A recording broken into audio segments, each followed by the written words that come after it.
एक बार और स्वागत है आप सभी का हमारे इस अगले वीडियो में।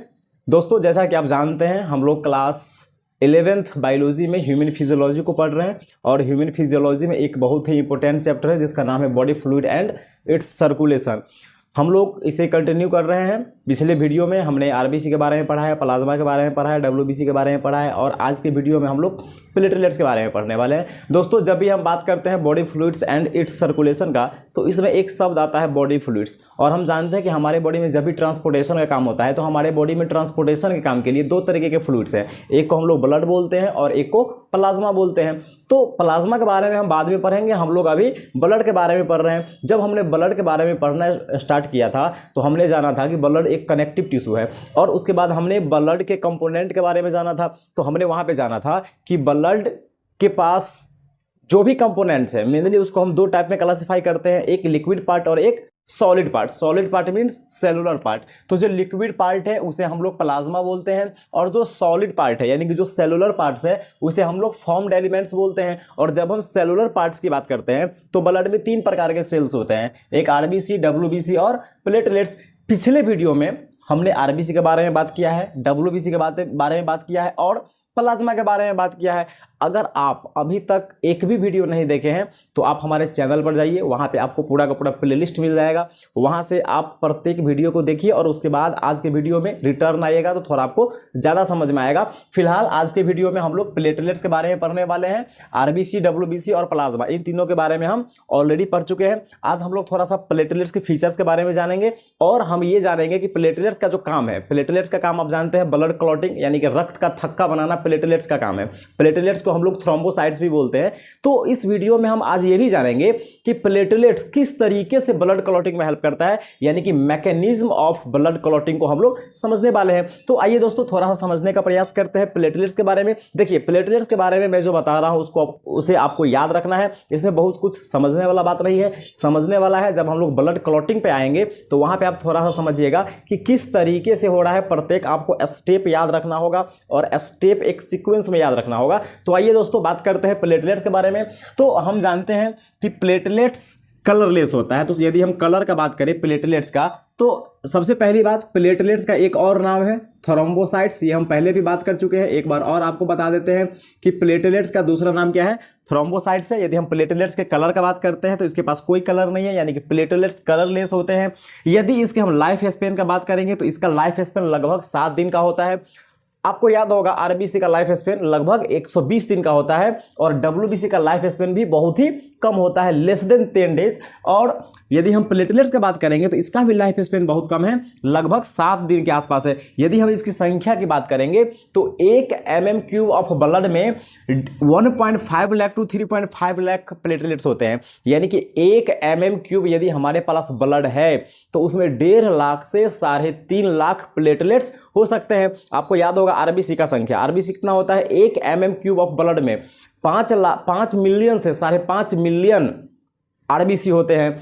उसी तरीके से हमने आपको डब्ल्यूबीसी के नंबर के बारे में भी बताया था। और आप प्लेटलेट्स का भी नंबर याद रखिए कि पर mm³ ब्लड में 1.5 लाख टू 3.5 लाख प्लेटलेट्स होते हैं। यदि हम बात करें कि ये कहां पर बनता है तो ये बोन मैरो में बनता है। आरबीसी भी बोन मैरो में बनता था, लेकिन ये बोन मैरो में कहां पे बनता है, मेगा कैरियोसाइट्स में। इस नाम को आप याद रखिएगा कि प्लेटलेट्स बोन मैरो में कहां पे बनता है, मेगा कैरियोसाइट्स में बनता है। यदि इसके हम काम का बात करें कि प्लेटलेट्स का क्या काम है, तो अभी मैंने जस्ट थोड़ा देर पहले आपको बताया कि प्लेटलेट्स ब्लड क्लॉटिंग में हेल्प करता है, यानी कि रक्त का थक्का बनने में हेल्प करता है। अभी हम लोग इसके बारे में डिटेल में बात करेंगे, ब्लड क्लॉटिंग क्या है, ब्लड क्लॉटिंग कैसे होता है। और यदि हम इसके स्ट्रक्चर का बात करें तो ये याद रखना है कि इसमें न्यूक्लियस नहीं होता है, ठीक उसी तरीके से जिस तरीके से आरबीसी के पास न्यूक्लियस नहीं होता था। तो बड़ा मतलब इसमें जो है छोटा छोटा बात लिखा हुआ है, तो इसमें समझने जैसा कुछ नहीं है, ठीक है। इसमें बस याद रखने वाला है। जैसे प्लेटलेट्स का कलर कैसा होता है, कलरलेस, तो सिंपल इसमें याद रखना है, इसमें कोई समझने वाला बात नहीं है। तो आप इसे याद रखिएगा। इसका लाइफ स्पेन कितना होता है, 7 दिन, सीधा याद रखना है, इसमें समझने वाला कोई बात नहीं है। तो यहाँ पे कुछ ऐसा इंफॉर्मेशन लिखा हुआ है प्लेटलेट्स के बारे में जो रट्टाफिकेशन वाला है, यानी कि उसे आपको याद रखना है, डायरेक्ट आपसे क्वेश्चन पूछा जाएगा। चलिए दोस्तों, अब हम थोड़ा सा समझने का प्रयास करते हैं कि प्लेटलेट्स ब्लड क्लॉटिंग में हेल्प तो करता है, लेकिन ये ब्लड क्लॉटिंग क्या होता है, प्लेटलेट्स किस तरीके से ब्लड क्लॉटिंग में हेल्प करता है, यानी कि ब्लड क्लॉटिंग का क्या मैकेनिज्म है। तो ब्लड क्लॉटिंग का मैकेनिज्म समझने से पहले आप थोड़ा सा कुछ बात याद रखिएगा, वो बातें आपको काम आएगी समझने में जब मैं आपको ब्लड क्लॉटिंग समझाऊंगा। सबसे पहली बात, ये फाइब्रिनोजेन, मेरे विचार से अगर आपने प्लाज्मा वाला वीडियो देखा होगा तो आप जानते होंगे ये फाइब्रिनोजेन के बारे में। यदि आप नहीं जानते हैं तो मैं एक बार और बता देता हूं कि देखिए, हमारे पास जो प्लाज्मा होता है, प्लाज्मा मतलब ब्लड का लिक्विड पार्ट, उसमें बहुत सारे प्रोटीन्स होते हैं। उन प्रोटीन्स को हम बोलते हैं प्लाज्मा प्रोटीन्स। कुछ प्रोटीन्स होते हैं जैसे एल्बुमिन्स वगैरह हो गया, ग्लोबुलिन्स हो गया, उसी में से एक प्रोटीन है जिसका नाम है फाइब्रिनोजेन। ये याद रखिएगा, ये क्लॉटिंग फैक्टर होता है। हम फाइब्रिनोजेन को बोलते हैं क्लॉटिंग फैक्टर क्योंकि ये ब्लड क्लॉटिंग में हेल्प करता है। तो आप पहला बात तो याद रखिए कि फाइब्रिनोजेन नाम का कोई चीज है जो प्लाज्मा में पाया जाता है, यानी कि ब्लड प्लाज्मा में पाया जाता है। तो जब भी फाइब्रिनोजेन का बात आएगा तो आप कंफ्यूज नहीं होना कि ये फाइब्रिनोजेन क्या है। फाइब्रिनोजेन के बारे में याद रखिए कि ये ब्लड प्लाज्मा में पाए जाने वाला एक प्रोटीन है। एक और नाम याद रखना है, प्लेटलेट्स, पता है, ठीक है, एक फॉर्म्ड एलिमेंट है, हम अभी पढ़े हैं प्लेटलेट्स के बारे में। और एक और चीज याद रखना है जिसका नाम है प्रोथ्रोम्बिन। देखिए, ये प्रोथ्रोम्बिन एक प्रोटीन का नाम है जो हमारा लीवर बनाता है। तो मैं आपको 3 चीजें याद रखने के लिए बोल रहा हूं, फाइब्रिनोजेन, प्लेटलेट्स और प्रोथ्रोम्बिन। इस 3 नाम को याद रखना है। इस तीनों नाम की मदद से हम लोग ब्लड क्लॉटिंग समझने का प्रयास करेंगे। इन तीनों के बिना हम ब्लड क्लॉटिंग नहीं समझ सकते हैं। और मैं ये याद रखने के लिए इसीलिए बोल रहा हूं क्योंकि कहीं कहीं पर जब आएगा फाइब्रिनोजेन शब्द मैकेनिज्म में तो आपको लगेगा कि फाइब्रिनोजेन कहाँ से है, ये प्रोथ्रोम्बिन एक कहाँ से आ गया। ठीक है, तो आपको याद रखना है फाइब्रिनोजेन ब्लड में पाया जाता है प्लाज्मा में, प्लेटलेट्स ब्लड में पाया जा रहा है, एक सेल है, और प्रोथ्रोम्बिन एक प्रोटीन है जो लीवर के द्वारा बनाया जाता है। तो मेरे विचार से इतना आपको इतना आपको याद हो गया होगा। चलिए आइए थोड़ा सा हम ब्लड क्लॉटिंग के मैकेनिज्म के बारे में समझने का प्रयास करते हैं कि ब्लड क्लॉटिंग किस तरीके से होता है। तो आइए देखिए दोस्तों, जैसे मान लीजिए कि हमारा ये ब्लड वेसल है, इसमें ब्लड दौड़ रहा है, आरबीसी वगैरह सब है इसमें, और मान लीजिए कि यहाँ पे कट गया, तो जहाँ पे कटता है हम लोग उसे बोलते हैं कि यहाँ पे इंजरी हो गया। ठीक है, यानी कि यहाँ पे कट गया या छिल गया, जो भी हुआ इंजरी हो गया।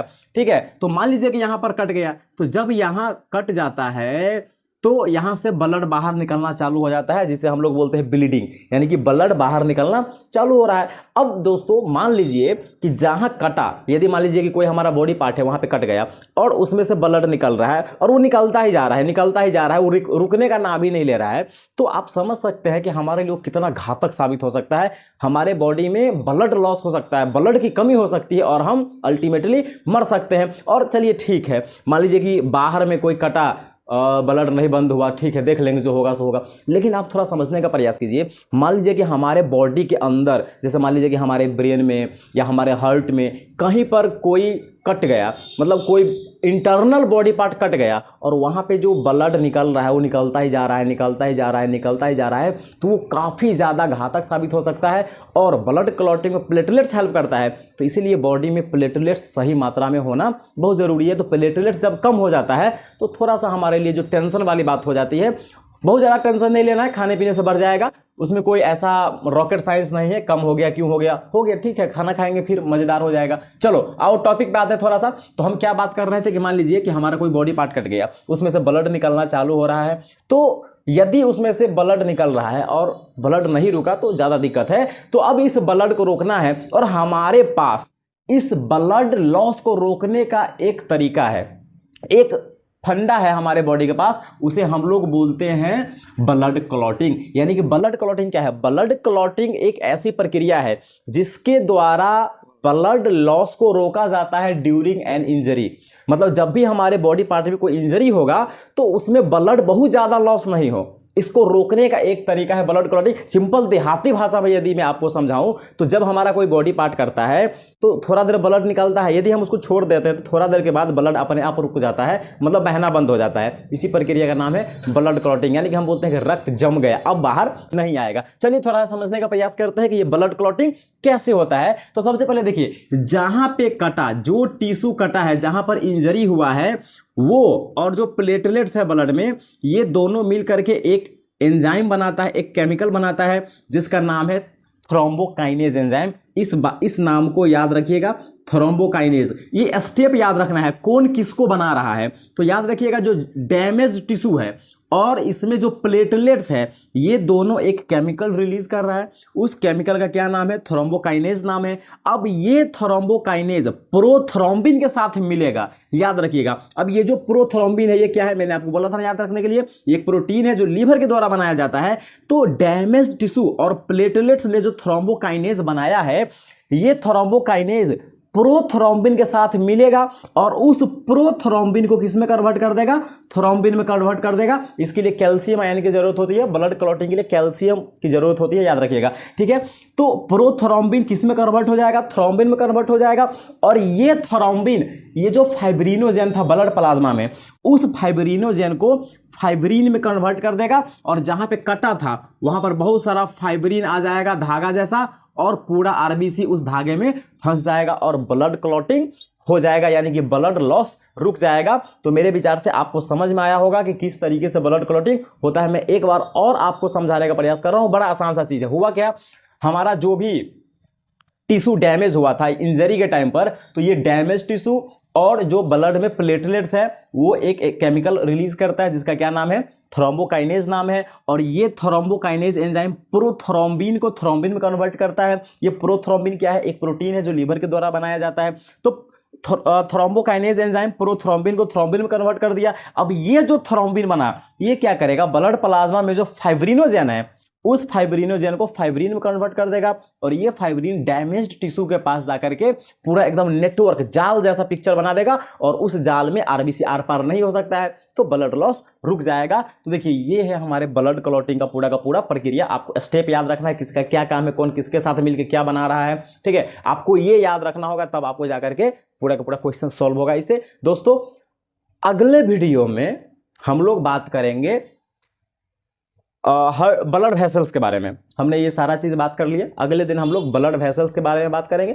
या नहीं तो ऐसा हो सकता है कि ब्लड वेसल से पहले हम लोग ब्लड ग्रुप के बारे में बात कर लेंगे, ब्लड ग्रुपिंग के बारे में, ठीक है। देखते हैं कल कैसा क्लास चलता है, किस ढंग से चलता है।